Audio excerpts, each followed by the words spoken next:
Hey there, Alana and I just finished up the west loop of the Zaleski State Forest backpacking trail. Yes. Check it out.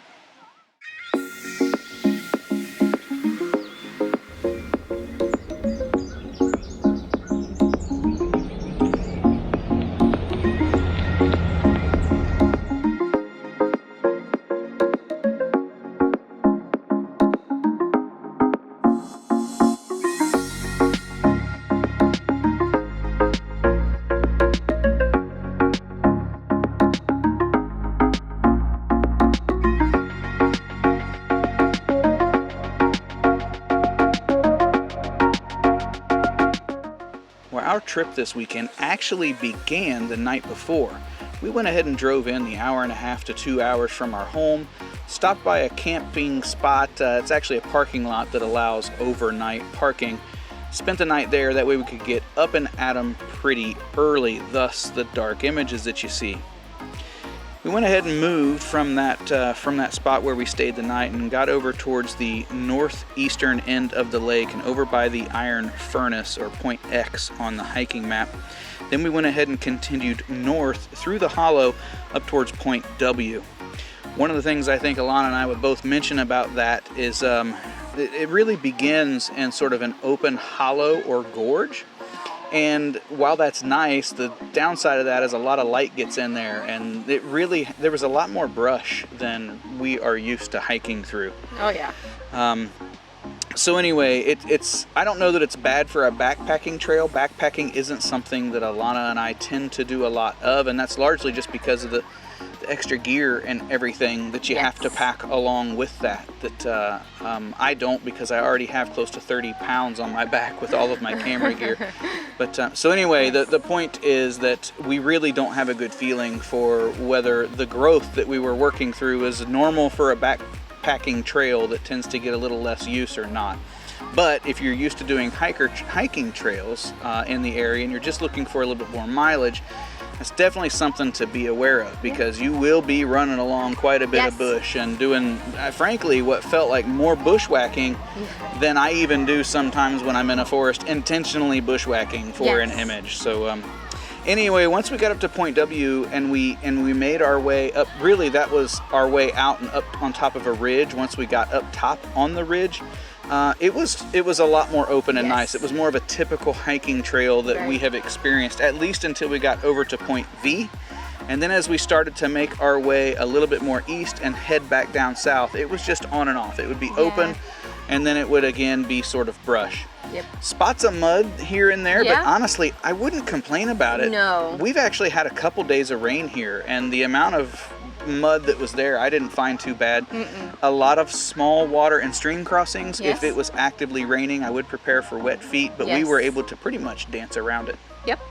What once we got over to N and we're heading south, do you have any other comments on that? I will say, once you cross State Route 278 and the way we did, and made our way to Point N, headed back down L, and I'll try to show a little bit of the map there, kind of what I'm talking about, or do that throughout this video.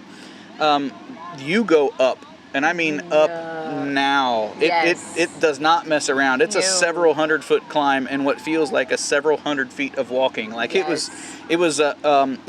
wasn't the norm on the trail. A lot of it was gradual elevation gain or descent, but that area there, man, it really did put a wallop on it.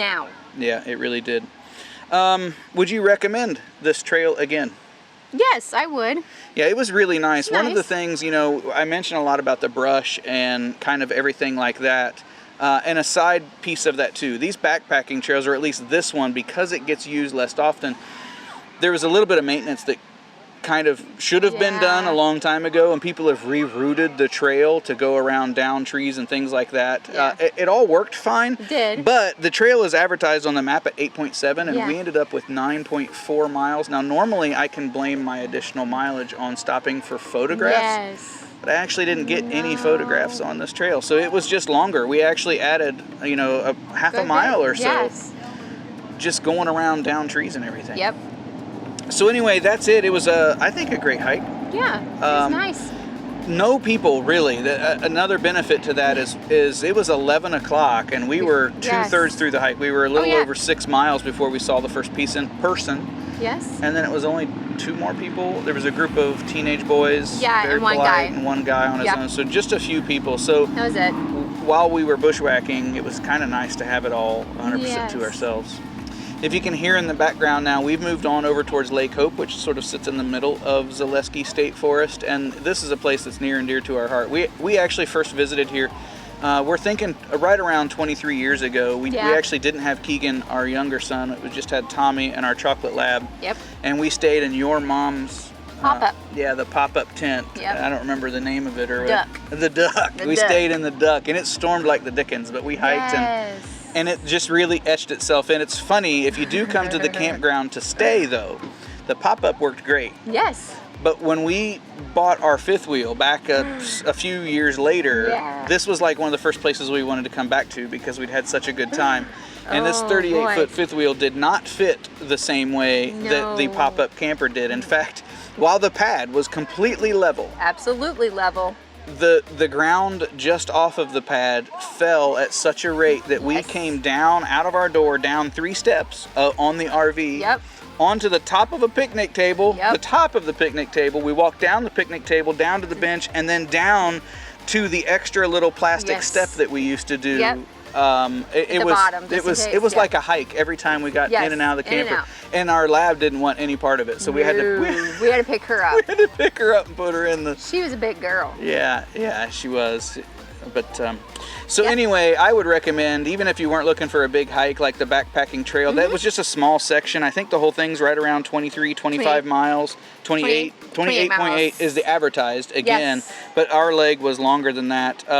The leg that we did not offer water, nor did it offer any campsites. Now that's kind of important because you do need to pack the water you need due to mining and things that's happened here in the past. They do not recommend drinking any of the water. So I don't know if you could pass it through a filter or not. When they say no, we haven't checked it. We didn't check. We ended up carrying a lot of water. Yep. I think that's it. I know I kind of did this voiceover thing. Hopefully it worked okay. Yeah, I don't know. Tell us what you think. Let us know if you come out and visit and what you got into. All right, we'll see you next time. Bye.